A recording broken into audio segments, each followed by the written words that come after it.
Durante meses, Ucrania ha estado pidiendo a sus aliados permiso para atacar territorio ruso con armas occidentales de largo alcance.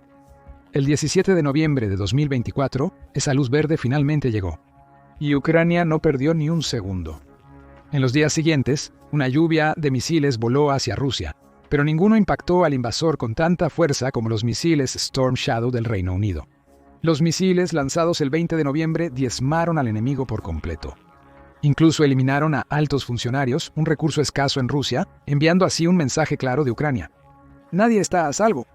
Nadie y en ningún lugar. No en Ucrania ocupada, ni siquiera en el corazón de Rusia. Permanezca con nosotros para conocer todos los detalles de este devastador ataque en el video. Comencemos con el contexto para ayudarte a entender por qué el ataque con misiles Storm Shadow es un asunto tan importante. El Reino Unido suministró por primera vez misiles Storm Shadow a Ucrania en mayo de 2023. No obstante, este primer lote de misiles tenía una condición. No debían usarse para atacar Rusia. Se suponía que solo serían utilizados para defender el territorio ucraniano contra las fuerzas rusas. El presidente de Ucrania, Volodymyr Zelensky, protestó contra esta condición. Afirmó que la única forma de que Ucrania ganara era golpeando objetivos militares en suelo ruso que estaban orquestando ataques contra su país. Sin embargo, el Reino Unido no fue el único en establecer estas restricciones. Todos los aliados occidentales de Ucrania lo hicieron, incluyendo a Estados Unidos. El primer alivio de las restricciones llegó en mayo de 2024, tras el inicio de la esperada ofensiva de verano de Rusia. Ahora se permitía a Ucrania atacar objetivos militares dentro de Rusia utilizados para lanzar ataques a su territorio. Fue una buena noticia para Ucrania, pero aún insuficiente. Zelensky suplicó: para ganar, prevalecer y salvar nuestro país, necesitamos levantar todas las limitaciones. En noviembre de 2024, sus súplicas fueron finalmente atendidas. Estados Unidos, el mayor donante individual de ayuda militar a Ucrania, con más de $60.000 millones, autorizó a Ucrania a disparar misiles de largo alcance suministrados por ellos a objetivos dentro de Rusia. Otros aliados occidentales clave, como el Reino Unido y Francia, siguieron rápidamente el ejemplo. Esta acción plantea la pregunta: ¿por qué ahora? ¿Fueron las súplicas de Zelensky lo que prevaleció, o hay algo más estratégico en juego? La respuesta favorece la segunda opción. La autorización de Estados Unidos llegó tras dos eventos clave. El primero fue el despliegue reportado de tropas norcoreanas en la región de Kursk, en Rusia.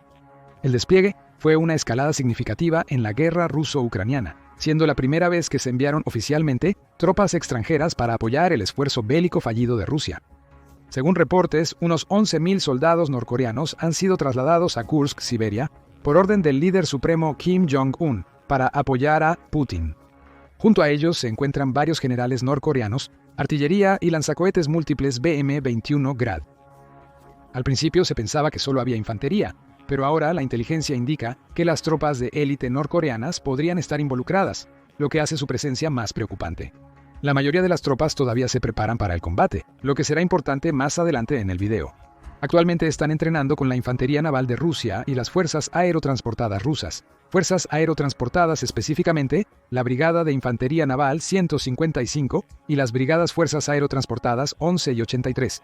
Estas unidades ya combaten en Kursk y se espera que muchas tropas norcoreanas se les unan pronto en el frente de batalla. Esto contextualiza el ataque ucraniano del 20 de noviembre, ya que se reporta que la instalación atacada albergaba a muchos soldados norcoreanos en ese momento. Pero no nos adelantemos. Analicemos el segundo evento que podría haber motivado al presidente Joe Biden a dar la tan esperada luz verde. La reelección del presidente Donald Trump el 5 de noviembre de 2024. Trump ha declarado su intención de terminar la guerra en Ucrania, pero no detalló cómo lo haría. Trump criticó los miles de millones en ayuda enviados a Ucrania durante la administración Biden, generando preocupación en Kiev y entre los aliados ucranianos.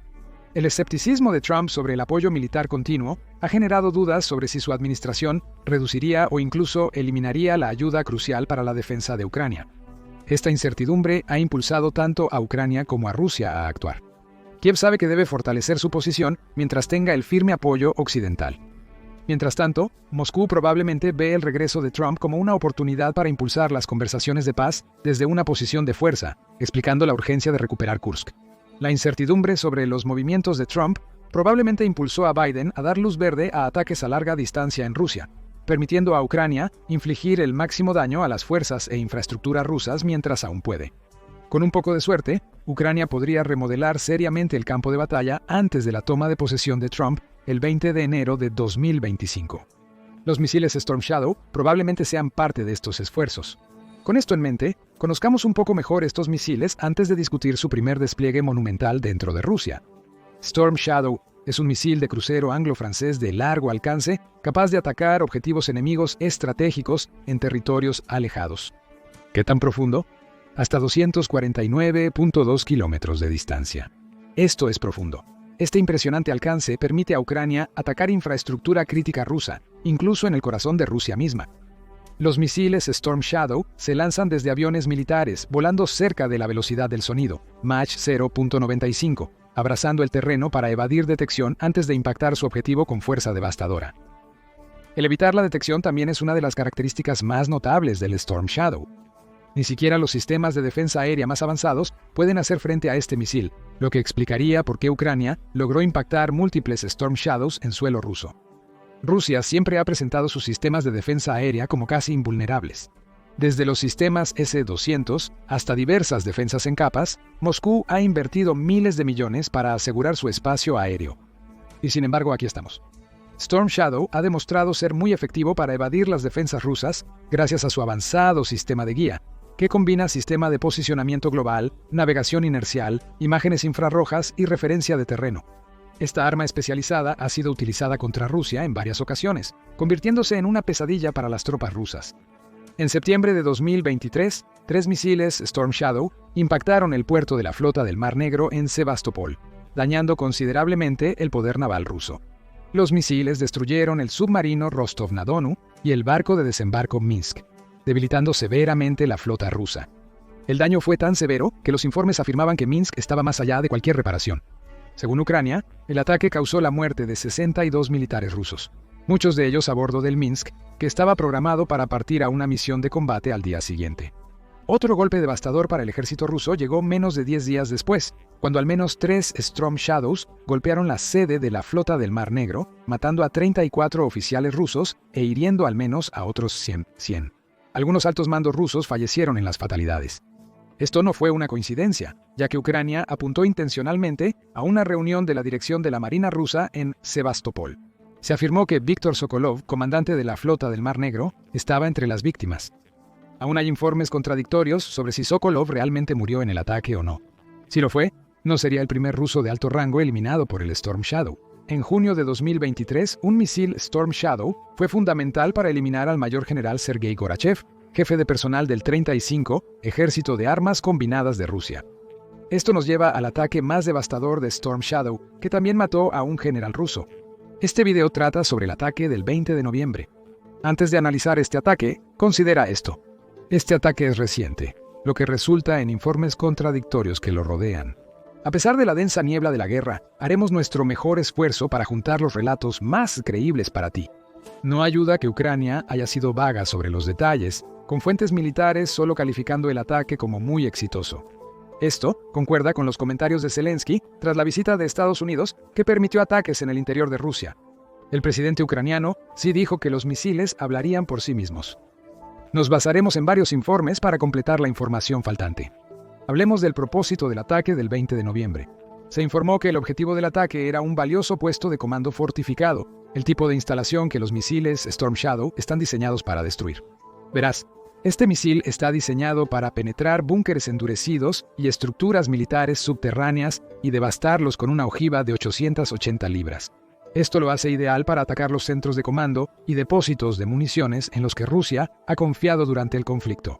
Eso es precisamente lo que pasó el 20 de noviembre. Según múltiples fuentes, incluyendo a un bloguero ruso, el misil golpeó un puesto de comando clave en la región de Kursk. El probable objetivo del ataque fue una instalación militar subterránea en Marino, ciudad históricamente vinculada a la Rusia zarista, a unos 42.2 kilómetros de la frontera con Ucrania. Según los informes, la Dirección de Asuntos Presidenciales de Rusia se utilizó como centro de comando para las fuerzas norcoreanas en Rusia. Estas fuerzas formaban parte de los 50.000 soldados ordenados para reclamar Kursk, atacando el saliente de 250 millas cuadradas en la región, controlado por Ucrania. La sincronización del permiso para atacar suelo ruso no fue coincidencia. Lo mismo aplica al elegir el objetivo. Un funcionario ucraniano sugirió que el ataque era parte de una serie de operaciones más amplias contra posiciones norcoreanas dispersas en la región de Kursk. Este golpe parece ser el más significativo, ya que afecta el corazón de las operaciones norcoreanas en la región. Por ende, no debería sorprender que Ucrania se esforzara al máximo en este ataque. No fue solo un único misil Storm Shadow. Fue un ataque coordinado con drones y cohetes para confundir y abrumar al enemigo. ¿De cuántos Storm Shadows estamos hablando? Los números varían, pero la cifra más reportada es de 10 misiles Storm Shadow. No es una cifra pequeña, considerando que cada misil cuesta al menos 1 millón y solo se usa para objetivos de alto valor. Según el canal de Telegram de Dos Magos, un canal prorruso prominente, se lanzaron hasta 12 misiles Storm Shadow en la región de Kursk. El canal publicó fotos de los restos del misil Storm Shadow con su nombre claramente visible. Corresponsales de guerra rusos reportaron haber escuchado al menos 14 explosiones, muchas precedidas por el sonido distintivo de misiles entrantes, lo que añadió a la confusión. Videos de Telegram muestran humo negro elevándose sobre un área residencial, confirmando la severidad del ataque.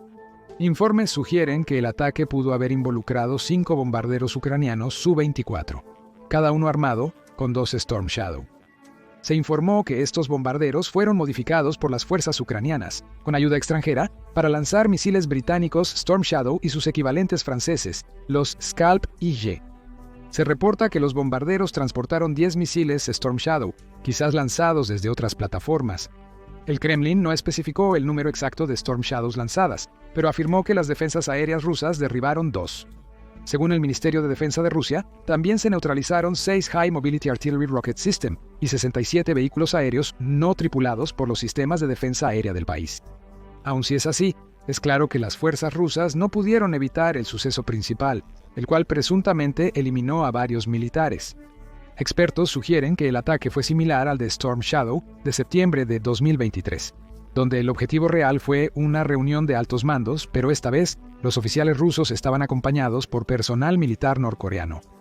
Hagamos un recuento de los daños, comenzando por las tropas norcoreanas.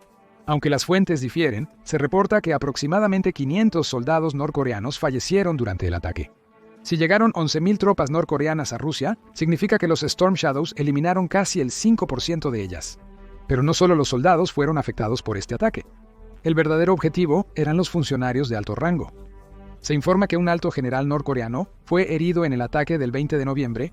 The Wall Street Journal citó a funcionarios occidentales que confirmaron la lesión del general, aunque los detalles sobre su estado siguen siendo escasos. Lo mismo aplica a la identidad de este general. Aunque su nombre no ha sido revelado oficialmente, se especula que podría ser el coronel general Kim Jong-bok, quien fue enviado a supervisar las unidades de las Fuerzas Especiales de Corea del Norte en Rusia. Ucrania dejó en claro que ningún personal norcoreano que apoye a Rusia será perdonado, independientemente de su rango. Según John Kirby, portavoz del Consejo de Seguridad Nacional de Estados Unidos, todas las tropas norcoreanas son un objetivo válido para las fuerzas ucranianas, sin importar su rango. En el ataque, al menos 18 soldados rusos murieron y otros 33 resultaron heridos, según reportes. Entre los muertos, había soldados de rango y archivo, así como oficiales clave de los distritos militares del sur y este, territorios vinculados al esfuerzo de guerra ruso en Ucrania. Pero la verdadera tragedia para los rusos fue la muerte reportada del teniente general Valery Solochuk, comandante del 36º Ejército de Armas Combinadas. Según múltiples informes, Solochuk estaba entre los fallecidos en el ataque, aunque su muerte no se ha confirmado de manera definitiva. Por ahora, se creía que definitivamente estaba en el cuartel general en el momento del ataque con misiles. ¿Quién es Valery Solochuk? Su historial revela una escalofriante participación en las agresivas campañas militares de Rusia. Nacido en 1971, Solochuk tuvo una larga carrera empapada en derramamiento de sangre y controversia. Jugó un papel directo en la batalla de Kiev al inicio de la invasión de Rusia en febrero de 2022, liderando sus fuerzas desde Bielorrusia para intentar cercar la capital ucraniana. La operación fue un fracaso catastrófico, con el 36º Ejército ruso repelido por las fuerzas ucranianas. El liderazgo de Solochuk durante la operación le ganó el desprecio de sus subordinados, como lo demuestra una grabación de mayo de 2022, donde se le escuchó amenazando con matar a sus propios soldados tras negarse a obedecer sus órdenes de ataque. Su liderazgo se basaba más en la intimidación que en la inspiración. No obstante, la participación de Solochuk en Ucrania data de mucho antes. Su participación en la invasión de Ucrania de 2014-15, particularmente en la región de Donbass, está bien documentada. Sus acciones durante este periodo se consideran ampliamente como parte de los crímenes de guerra de Rusia en las primeras etapas del conflicto, con muchos alegando que sus fuerzas participaron directamente en abusos contra los derechos humanos de los civiles. En ese momento, Solochuk comandaba la 7ª División de Asalto Aéreo, responsable del despliegue de tropas y artillería rusas en el este de Ucrania. Su ascenso a teniente general estuvo directamente relacionado con su participación en la ocupación de Ucrania, consolidando su legado como una figura clave en la guerra de agresión de Rusia. La pérdida de Solochuk es significativa para la estructura de comando rusa. Al eliminar un símbolo de la brutal y no provocada agresión de Rusia, Ucrania dejó saber al mundo que los criminales de guerra más notorios de Rusia ya no son inmunes a la justicia. Este ataque fue justicia, no la ejecución de indefensos, como lo expresó erróneamente un bloguero ruso. Las declaraciones rusas no mencionaron a Solochuk. Putin afirmó que ningún comandante resultó herido en el ataque. Putin dijo, el personal de comando y operativo del centro de control no sufrió bajas. Putin agregó que este personal sigue gestionando eficazmente las operaciones de las fuerzas rusas, para eliminar y expulsar a las unidades enemigas de la región de Kursk. Sin embargo, Putin confirmó que hubo bajas en el ataque. Según él, el ataque y la batalla de defensa aérea posterior causaron muertes y heridas entre el personal de seguridad perimetral y de servicio. Pero como podrías esperar, en realidad, Putin no tomó este devastador golpe tan a la ligera. Respondió rápida y contundentemente. Poco después del ataque ucraniano, Putin declaró que las fuerzas rusas contraatacaron, dirigiéndose a la industria de defensa de Ucrania. Esto nos sorprende, ya que Rusia ha atacado frecuentemente el corazón industrial de Ucrania en el Dnipro y otras áreas para debilitar la capacidad de Ucrania de contraatacar. Pero Putin no había terminado. En un movimiento muy publicitado, anunció la introducción del nuevo misil hipersónico de alcance medio Oreshnik. Putin dijo que las pruebas del misil fueron exitosas, profundizando en cómo sería un cambio de juego para Rusia. Se dice que el Oreshnik puede alcanzar objetivos a una velocidad sin igual, viajando a Mach 10 o alrededor de 7.000 millas por hora. Putin afirma que ningún sistema de defensa aérea existente en el mundo es capaz de interceptar tal arma. Como si eso no fuera suficiente, Putin también lanzó una serie de amenazas. Como es habitual, Putin también amenazó con represalias nucleares. Cambió la doctrina nuclear de Rusia para hacer posible que Rusia apunte a instalaciones militares en países que permiten a Ucrania atacar el territorio ruso. Mencionó específicamente al Reino Unido y Estados Unidos, insinuando que su uso de misiles de largo alcance en Ucrania podría provocar una reacción agresiva de Rusia. Esto nos sorprende, ya que Putin ha dejado claro durante mucho tiempo que consideraba el uso de armas de largo alcance suministradas por Occidente como una escalada del conflicto. Después del ataque del 20 de noviembre, reiteró una vez más su postura de que Occidente fue quien instigó la guerra en Ucrania y es quien la mantiene viva. Según Putin, las fuerzas ucranianas no pueden usar los misiles Storm Shadow independientemente. Los expertos están bien conscientes, proclamó, que el uso de tales armas no es posible sin la participación directa de expertos militares de las naciones fabricantes. Putin aludió de forma poco sutil que el Occidente está directamente involucrado en el conflicto al permitir los ataques de Ucrania en territorio ruso profundo. Esta es la misma línea cansada que Putin ha utilizado para justificar su invasión de Ucrania, culpando al Occidente de todo, desde su agresión hasta las sanciones que enfrenta. Putin ha utilizado repetidamente la táctica del chivo expiatorio para movilizar a los rusos y desviar la culpa de los fracasos de la invasión. Las amenazas de Putin pueden sonar intimidantes, pero su enfoque tiene un defecto fatal. Estas amenazas son en su mayoría vacías. Funcionarios occidentales, incluido el director de la Agencia Central de Inteligencia Bill Burns, han minimizado las amenazas nucleares de Rusia, llamando a Putin un bravucón que seguirá alardeando de su poder ocasionalmente. A pesar de sus amenazas, Ucrania sigue recibiendo apoyo militar y económico del Occidente. El Reino Unido ha dejado en claro que su apoyo a Ucrania no se verá disuadido por la retórica irresponsable de Putin, según el ministro de Defensa del país. El Reino Unido recientemente ha reforzado el arsenal de Storm Shadows de Kiev. Según Bloomberg, Ucrania ya recibió docenas de Storm Shadows, siendo la primera transferencia significativa de armas bajo el nuevo primer ministro británico, Keir Starmer. El país también se ha comprometido a entregar más de lo que Ucrania necesita para un impacto real en el campo de batalla, incluyendo más misiles de largo alcance y sombras de tormenta. ¿Pero pueden las Storm Shadow solas marcar la diferencia? En resumen, los misiles Storm Shadow, a pesar de su efectividad, no pueden cambiar por sí solos el rumbo de la guerra, especialmente considerando que Moscú también ha estado activo. Rusia ya había ajustado su posición antes de recibir el permiso para usar estos misiles. Los bombarderos, misiles e infraestructura crítica se han reubicado más adentro del territorio ruso, colocándolos fuera del alcance de Storm Shadow. Aunque Ucrania ahora puede atacar hasta 225 bases rusas dentro del alcance según los analistas, el impacto puede ser limitado por las contramedidas de Moscú. No obstante, los Storm Shadows aún poseen grandes ventajas estratégicas. Obligan al ejército ruso a operar desde mayores distancias, aumentando sus costos logísticos y reduciendo la eficiencia del apoyo aéreo y las operaciones de comando. Además, defender un territorio tan extenso estira las defensas aéreas rusas, creando vulnerabilidades que los drones y municiones ucranianas pueden aprovechar. Esta complejidad adicional interrumpe gravemente la capacidad de Rusia de gestionar su esfuerzo bélico. Con esto en mente, ¿dónde crees que Ucrania atacará a continuación? Los misiles Storm Shadow de Reino Unido y los Army Tactical Missile System de Estados Unidos seguirán siendo los principales en la ofensiva. ¿Se les unirán otros misiles avanzados de largo alcance? De repente estarán disponibles los misiles Taurus alemanes, los cuales el canciller Olaf Scholz se ha negado rotundamente a enviar. Además, ¿ves a Rusia contraatacando más fuerte de lo que ya lo ha hecho? Comparte tus predicciones y teorías en los comentarios.